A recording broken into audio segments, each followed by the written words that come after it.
মহারাজ, আপনার সময়টা এখন বেশ ভালো যাবার কথা। গ্রহ নক্ষত্র সব অনুকূলে, কোনো বড় কাজে হাত দেবার পক্ষে খুবই শুভ সময়। বলছো? বাবা বাবা বা, তার মানে এখন ভালো কাজে হাত দেওয়া যায়। হ্যাঁ, যায় যায় যায়, শুধু উত্তর পূর্ব দিক থেকে কোনো একটা চাপ এলেও আসতে পারে।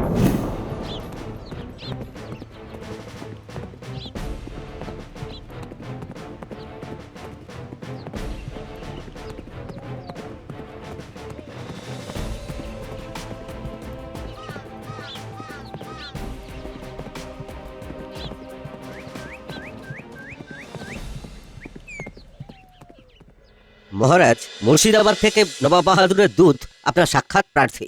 এই দেখো, বলতে না বলতেই ঝড়ঝঞ্ঝা এসে গেল। যাও যাও, ডেকে নিয়ে এসো, নবাব বাহাদুরের কি বক্তব্য শুনি। যথা আজ্ঞা মহারাজ। প্রণাম মহারাজ। বলো বলো দূত, তোমার কথা শোনার জন্য অধীর আগ্রহে বসে আছে। বলো বলো তো, নবাব বাহাদুর কি নির্দেশ পাঠালেন? নবাব বাহাদুর কাল কৃষ্ণনগর আসবেন পরিদর্শন করতে। সর্বনাশ, কিরকম ধুরন্ধর দেখেছো! আমাকে সময় দিল না। কি যে মতলব আছে কে জানে। না, মুখে হাসি নিয়ে কথা বলতে হবে। বাহ বাহ বাহ বাহ, আগামীকালই আসবেন, তাহলে তো তোড়জোড় করে লাগতে হবে। তা দূত, তুমি এবার বিশ্রাম নাও। না, আমার বিশ্রাম নেওয়ার কোনো সময় নেই। আমার কাজ হলো আপনাকে জানানো হয়ে গেছে। এবার আমার যাওয়ার পালা। আপনার আজ্ঞা হলে আমি আসি। কি আর বলবো তোমায় দূত, তুমি তাহলে এসো। আর নবাব বাহাদুরকে আমার প্রণাম জানিও। নিশ্চয়ই মহারাজ, প্রণাম।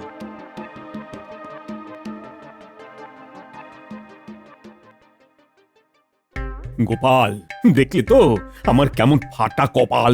ভাবছেন কেন মহারাজ? আমরা তো সবাই আছি। আমরা সবাই মিলে নোংরা আবর্জনা সাফ করে দেব। আমার বানর সেনা আছে না? আরে দেখো না, মানে কিভাবে কি করা যায়। তবে তোমার ওপর আমার বিশ্বাস আছে। এই রে, গোপাল যদি ওর নাতি নাতনিকে দিয়ে কাজ শুরু করে দেয়, তাহলে তো আমার আয় বন্ধ হয়ে যাবে। না না না না না, গোপালকে এখানে ঢুকতে দেবো না। মহারাজ, আমি তো আছি। বাচ্চাদেরকে দিয়ে কাজ না করিয়ে আমি বটা ঘটাকে দিয়ে কাজ করিয়ে নেবো। ওই মন্ত্রী আবার মহারাজকে লুটতে চাইছে। না না, এ তো হতে দেব না। মন্ত্রী মশাই, বাচ্চারা শুধু একা নয়, বাচ্চা বুড়ো সবাই মিলে, এমনকি আমরা সভাসদরাও হাত লাগিয়ে আমাদের রাজ্যকে জঞ্জাল মুক্ত করব। মহারাজ, আজ আমাদের ছুটি দিয়ে দিন, আমরা সবাই কাজ শুরু করি। ঠিক আছে ঠিক আছে, তোমাদের আজ অর্ধ দিবস ছুটি দেওয়া হলো। এখন জঙ্গল সাফ করতে হবে বলে কিনা অর্ধ দিবস ছুটি। চলুন মন্ত্রী মশাই, আমরা সবাই দঙ্গল বেঁধে জঙ্গল সাফ করি। আমরা সাজাবো নতুন করে আমাদের এই রাজ্য। আজ সারা দিন ধরে আমরা করব এই কঠিন কার্য। কি হে উজির, কেমন বুঝছো? এতক্ষণ তো কৃষ্ণচন্দ্র তুরুক নাচন নাচতে লেগেছে। জাহাপানা জাহাপানা, মহারাজ ভাবতেই পারবে না আমরা আমরা কেন কাল আচমকা যাব। দেখবো কৃষ্ণনগর কিরকম আছে, নোংরা না পরিষ্কার? নোংরাই থাকবে, পরিষ্কার করার সময় পাবে কি করে? অপরিষ্কার দেখবো আর কৃষ্ণচন্দ্রকে ধমকাবো। যত ধমক পাবে তত চমক পাবে, আর আমরা আমোদ পাবো। তারপর জাহাপানা ওই কৃষ্ণনগর থেকে কৃষ্ণচন্দ্রকে সরিয়ে আমাকে বসিয়ে দেবেন। একদম, আমার কথা আর কোনো নড়চড় হবে না। আমি আপনার কেনা গোলাম হয়ে থাকবো জাহাপানা।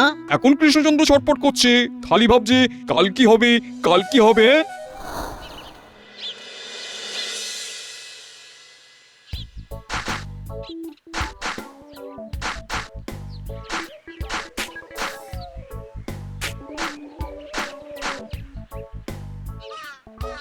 দেখলেন মহারাজ, কথায় আছে না, 10 মিলি করি কাজ, হারি জিতি নাহি লাজ। দেখুন কি ছিল আর কি হয়েছে। মন্ত্রী, এই বিষয়গুলো তো তোমার দেখার কথা। তোমার দেখছি কোনো সৌন্দর্য বোধই নেই। আমার লোক বল নেই মহারাজ। আর আজ আমার মন খুব খারাপ। তাই নাকি? তাহলে তোমার মন কি করলে ভালো হবে? সকাল থেকে আমি তো খালি বকা খাচ্ছি। আমার মন সত্যি খুব খারাপ। আমি তো আপনার মন্ত্রী নাকি? ঠিক আছে, এখন আমাকে কালকের ব্যাপার নিয়ে একটু ভাবতে দাও, আর আমার সাথে থেকো। দেখবে আস্তে আস্তে মন ভালো হয়ে যাবে। আজ থেকে সবাই এক হয়ে থেকো কিন্তু। আর হ্যাঁ, গোপালের কথাটাকে মন্ত্রের মতো ধরে চলো। 10 মিলে করি কাজ, হারি জিতি নাহি লাজ। কি বুঝলে তো? বুঝলাম। কাল নবাব বাহাদুর এলে বোঝাবো কত ধানে কত চাল। খালি গোপাল গোপাল করা।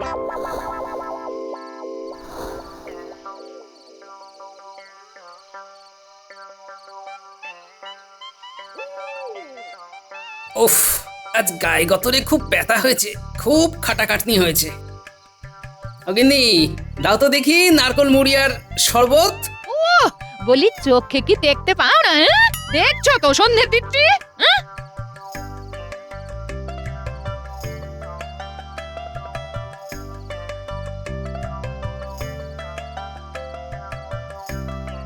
ওমা, বাবা এসে গেছেন।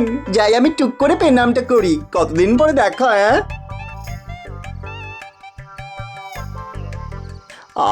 পেনাম করে কত সুখ, সারা শরীর ঠান্ডা হয়ে গেল। কতদিন পরে আপনাদের দেখলাম। হ্যাঁ? কতদিন মানে? এই তো 3 মাস আগে তুমি আমার ঘাট থেকে নামলে। এটা কি রকম কথা?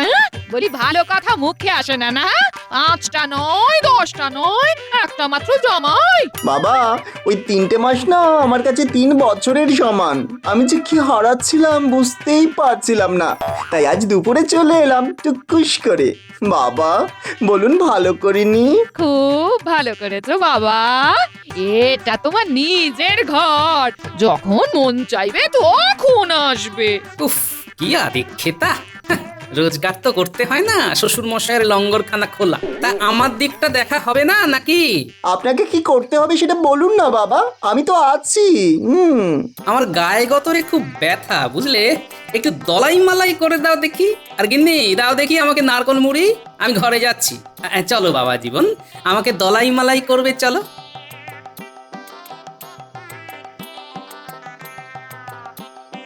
এমনু, আয়, তোর বাবার খাওয়ার ব্যবস্থা করতে হবে। কি বলছো মা? আমার সাথে রান্নাঘরে চল, তোর বাবার জল খাবারের ব্যবস্থা করতে হবে, চল। ঠিক আছে, চলো মা।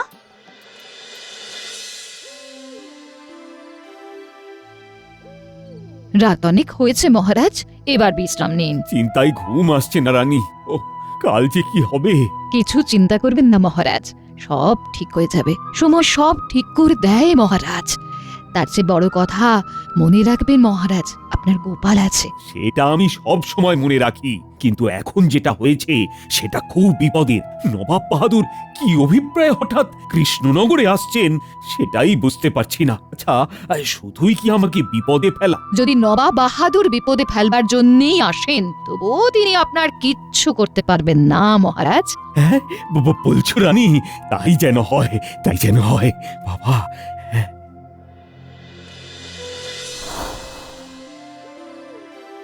অনেক চিন্তা মাথার মধ্যে ঘুরঘুর করছে বাবা জীবন।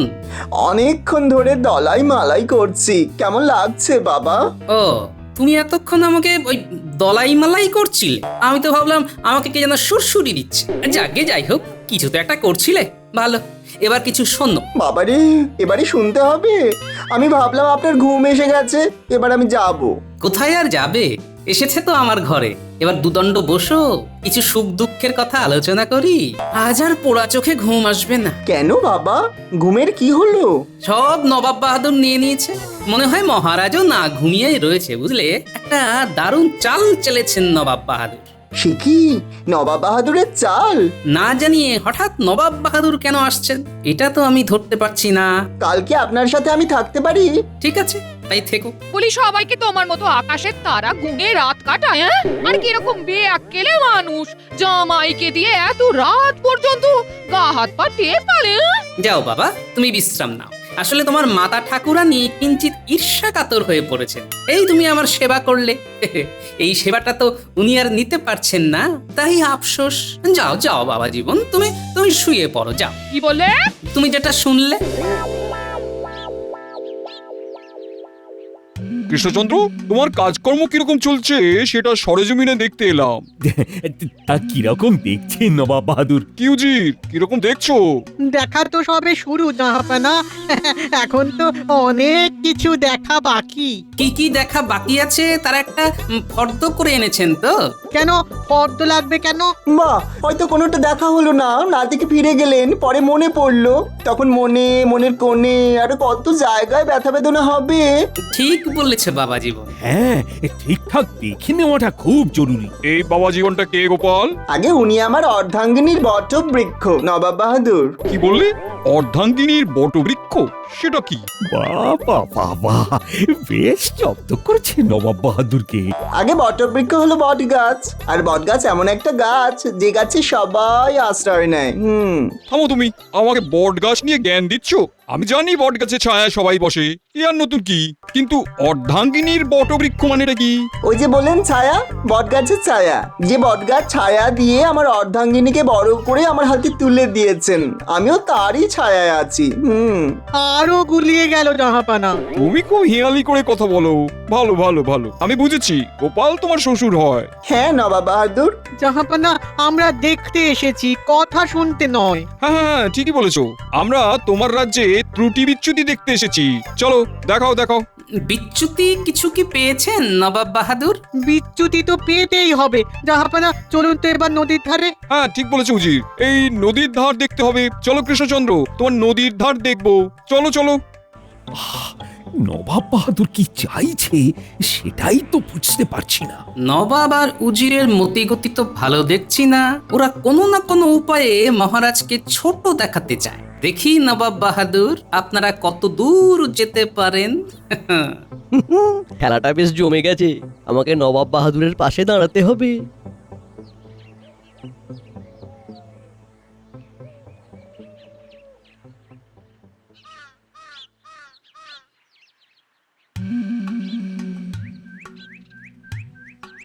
এখানে এই বড় বড় পাথর রাখা কেন? আসলে নদীতে যখন বান আসে তখন এই পাথর দিয়ে আমরা বাঁধ বাঁধি। পাথরের এমন শক্তি বন্যা স্রোতকে আটকে দেয়। আমারও খুব শক্তি, আমি খুব শক্তিশালী নবাব। কি বলো হুজির? আগে জাহাপানা, একেবারে ঠিক কথা। বাংলার পাথর। আমি তাহলে বাংলার পাথর? আমার মতন শক্তিশালী? খুব ভালো উপাধি নবাব বাহাদুর, বাংলার পাথর। এতে হাসার কি হলো গোপাল? আসলে আমার অসত্য বৃক্ষ হেসেছেন একটা কথা ভেবে। এখানে আবার অশ্বত্থ বৃক্ষটা কি? আগে আমার অর্ধাঙ্গিনীর বটবৃক্ষ আমার সামনে দাঁড়িয়ে। উফ গোপাল, তোমার জামাই বড় বেয়ারা ধরনের মানুষ, জটিল। তা আপনি ঠিকই বলেছেন, শ্বশুর জটিল তাই জামাইও জটিল। আসলে যে কথাটা আমার মাথায় কোণে কোণে ঘুরছে সেটাকে একটু বাইরে আনি, কি বলেন নবাব বাহাদুর? হ্যাঁ হ্যাঁ, জটিলতা ছেড়ে সরল ভাবে বলো, কি বলতে চাইছো? বুদ্ধির কাছে পাথর হালকা। তার মানে তুমি কি বলতে চাইছো গোপাল? উনি কিছু বলতে চাইছেন না, বলছেন বুদ্ধি সবচেয়ে ভারী, মানে যার বুদ্ধি আছে সে সবচেয়ে শক্তিমান। কি বলছো জামাই? তুমি ভেবে বলছো তো? একদম ভেবেই বলছি। কৃষ্ণচন্দ্র, তোমার গোপাল আর গোপালের জামাই আমাকে যথেষ্ট অপমান করছে, আমি এর বিহিত চাই। আরে গোপাল, তুমি থামো আর তোমার জামাইকেও থামাও। মহারাজ, আমি কেন থামবো? আমি তো একদম সত্যি কথা বলছি। বুদ্ধির কাছে পাথর হালকা। তুমি কি বলছো গোপাল? তোমার কোনো ধারণা আছে এই পাথরগুলো কতটা ভারী? তুমি প্রমাণ করতে পারবে তো যে বুদ্ধির কাছে পাথর হালকা? এটা তো আমিও প্রমাণ করতে পারবো, এটা তো খুব সহজ জিনিস। কৃষ্ণচন্দ্র, তোমার গোপাল আর গোপালের জামাই কিন্তু আমার সহ্যের বাঁধ ভেঙে দিচ্ছে। আমি কিন্তু খুব রেগে যাচ্ছি। আমরা কি করতে এসেছিলাম জাহাপানা সেটাই তো ভুলে যাচ্ছি। উজির, আপনি একটু দাঁড়ান, আগে এই বিষয়টা মিটে যাক, তারপর সব ভাবা যাবে। হ্যাঁ হ্যাঁ, এই বিষয়টাই মেটাতে হবে। আমাকে প্রমাণ করে দেখাতে হবে যে পাথর জলের থেকেও হালকা, এমনকি পাথরকে জলে ডোবালেও ডুববে না। বেশ, পাথরকে জলে ডোবানোর পরেও যদি না ডোবে তাহলেই হবে তো? হ্যাঁ, তাহলেই হবে। শুধু হালকা নয়, এমন হালকা যে শিলা জলে ভাসবে। এ কি বলছো গোপাল? জলে ভাসবে শিলা? এটা কি গোপালের লীলা? গোপালের মাথা হয়েছে ঢিলা। বুঝতে পারছি না গোপাল, যে তুমি পাগল না আমি। রাজ্যতীশে গোপালের ছক কি বলছে? কিচ্ছু বলছে না, শুধু দেখছি। শুধু একটা কথাই বলতে পারি, উত্তর পূর্বের হাওয়ায় কৃষ্ণনগর টলমল। ঠিক আছে গোপাল, তুমি আর তোমার বাবা জীবন যদি কাল নদীতে পাথর ভাসাতে না পারো, তবে তবে এই এই এই এই কৃষ্ণচন্দ্র, তোমার কি হাল করবো বলো তো? কি নবাব বাহাদুর? তোমার গর্দান নেব।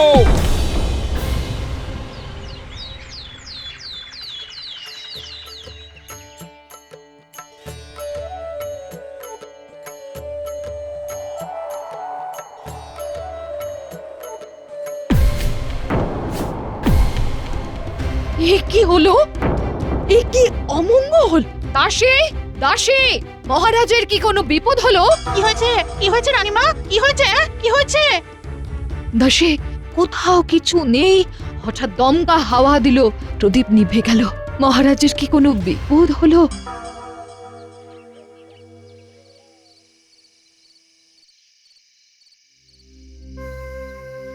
এটা তুমি কি করলে বলো তো গোপাল? তোমাদের দুজনের জন্য আমার এখন প্রাণ সংশয়। আমি যে কি করব? প্রাণ সংশয় হবে আপনার শত্রুর মহারাজ। আমাকে এখন নবাব বাহাদুরের পক্ষ নিতে হবে। কাল তো মহারাজের মোটামুটি শেষ দিন। তাহলে আমি এখন আসি মহারাজ। আমার মিষ্টি বউটা অনেকক্ষণ একা একা আছে, আমি ওর কাছে না গেলে ও খুব ভয় পায়। সে কি মন্ত্রী, তুমি আমাকে একা ফেলে চলে যাবে? তুমি না আমার মন্ত্রী, আমার বিপদে এইভাবে একা ফেলে যেতে পারবে? যে আপনাকে বিপদে ফেলেছে সে আপনার পাশে আছে তো মহারাজ। আপনার সাথে থেকে কেন নবাব বাহাদুরের বিরাগ ভাজন হই? প্রণাম মহারাজ।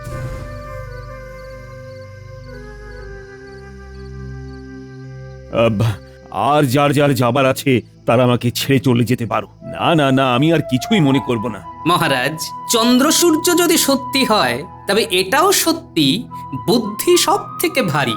বুদ্ধির জোরে ভারী পাথরও জলে ভাসে মহারাজ। আমাকে আর মিথ্যে স্তোক দিও না তো। আমি জানি কাল আমার জীবনে কি হতে যাচ্ছে। মহারাজ, আপনি প্রাসাদে যান, রানীমা আপনার জন্য খুব চিন্তায় আছে। শুধু জেনে রাখবেন মহারাজ, নবাব বাহাদুর আপনাকে বিব্রত করবার জন্য এখানে এসেছেন। আমি ওনার উদ্দেশ্যটা ধরে নিয়েছি মহারাজ। কাল আমি সুদ সমেত ফেরত দেব।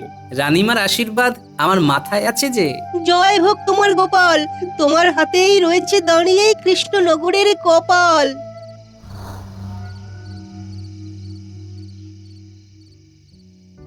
আমার এখন আর ভয় করছে না মহারাজ, কারণ গোপাল হয়কে নয় করতে পারে, আর গোপাল সেটা করবেই।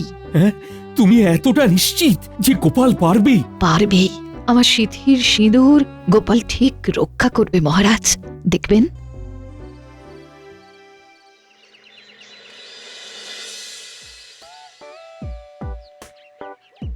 কি হে গোপাল, আর গোপালের বাপধন দেখি পাথর জলে কি করে ভাসাও দেখি। নবাব বাহাদুর বাপধন নয়, বাবা আমাকে বাবা জীবন বলে ডাকে। ওই একই হলো, যাহা বাবা জীবন তাহাই বাপধন। এই কিরকম কথা বললেন উজির মশাই? আমার আমাশা কি এক? মাছ দেখাতে বললে আপনি কি মাছরাঙা দেখাবেন? জল চাইলে জলপাই দেবেন? বেলফুল বললে আপনি বুঝি বেলফল আনবেন? বাবা, আমার ঘাট হয়েছে। কথায় কথা বাড়ে। দেখাও দেখাও, এবার তোমাদের কেরামতি দেখাও। জয় রানীমার জয়, জয় মহারাজের জয়। গোপাল যে কি চাইছে আমি তো কিছুই বুঝতে পারছি না। ভারী পাথর জলে ভাসবে, এ কি সম্ভব? বাবা, তাহলে আমি শুরু করি? হ্যাঁ, শুরু করো। জাহাপানা, থামতে আদেশ করুন। আমার মনে হয় ওগুলো পাথর নয়, গোপাল আর গোপালের জামাই আমাদের সাথে তঞ্চকতা করছে। উজির মশাই, আপনার মনে হচ্ছে এটা পাথর নয় কি, তাই তো? আমারও তাই মনে হচ্ছে।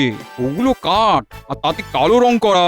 উজির মশাই, আপনি তাহলে এখানে এই কাদায় নেমে পরীক্ষা করে যান, এটা পাথর না কাঠ। দাঁড়ান উজির মশাই, দাঁড়ান, আমিও আপনার সাথে পরীক্ষা করতে যাব। চলে আসুন মন্ত্রী মশাই, দেখবেন আপনার মাথার মধ্যে যে নিরেট পাথরটা আছে তার সাথে কোনো প্রভেদ নেই। আসুন মন্ত্রী মশাই, দাঁড়িয়ে পড়লেন কেন? উজির মশাই আসুন।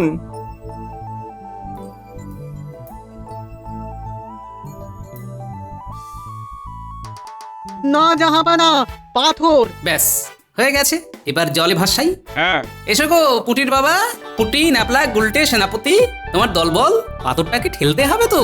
মা, কি হবে গো? তোমার জামাই পারবে তো? পারবে, পারবে। তোর বাবার মাথায় অনেক বুদ্ধি রে।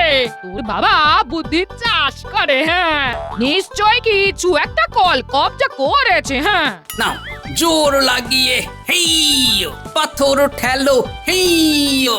জলে ভাসাও হাইয়ো, মারো ঠেলা হেইয়ো, ধাক্কা দাও হেইয়ো হেইয়ো। হাইয়ো। এ কি পাথর এত বড় যে জলের নিচে তো ডুবছেই না। জাহাপানা এ কি করে সম্ভব? গোপাল আর গোপালের জামাই তো সত্যি অসম্ভবকে সম্ভব করলো। রানীমা, বুদ্ধির কাছে সব কিছু হালকা। আপনি সেদিন বলেছিলেন পাথরকে জলে ডোবালেও যেন না ডোবে, আর আজ আমি সেটাই চাক্ষুষ প্রমাণ করে দিলাম। জয় গোপালের জয়। গোপাল, গোপাল কি করি অসম্ভবকে সম্ভব করলে আমাকে বলো না। বাবা জীবন, তুমি বলো। মহারাজ, এইখানে নদীর গভীরতা কম, তাই ঠেলে পাথরটাকে নদীর মধ্যে ঠেলে দিলাম। এখন ভাটার সময় জল কোমরের কাছে, নদীর নব্যতা কম আছে, তাই পাথরটা তলায় আটকে আছে। ওপর থেকে মনে হচ্ছে পাথর ভেসে আছে। সত্যি গোপাল, তুমি প্রমাণ করলে বুদ্ধির কাছে সব হালকা। কৃষ্ণচন্দ্র, আমি তোমার সত্যি ক্ষতি করতে এসেছিলাম, কিন্তু পারলাম না। গোপালের কাছে আমি হেরে গেলাম। সত্যি তুমি খুব ভাগ্যবান কৃষ্ণচন্দ্র, তোমার কাছে গোপাল আছে। এবার আমি কি করি? মহারাজ, যাক আপনি সুস্থ স্বাভাবিক আছেন। এই কে আছিস? এই মন্ত্রী মশাইকে জোয়ার আসলে হাত পা বেঁধে একেবারে নদীতে ভাসিয়ে দিবি। মহারাজ, আমার খুব ভুল হয়ে গেছে মহারাজ। জোয়ারে এই মরা নদী খরস্রোতা হয়ে ওঠে, হাত পা ডুবে থাকলে তো মরে যাবো। আমার কিডনির কি হবে মহারাজ? যাও যাও, তোমার গিন্নি একা আছে, তুমি বরং ওখানেই যাও। আমার রাজসভায় তোমার আর স্থান নেই। থাকলে গোপাল খুলবে কপাল, গোপাল পরম ধন। ভজ গোপাল সন্ধ্যা সকাল, সুস্থ থাকবে মন।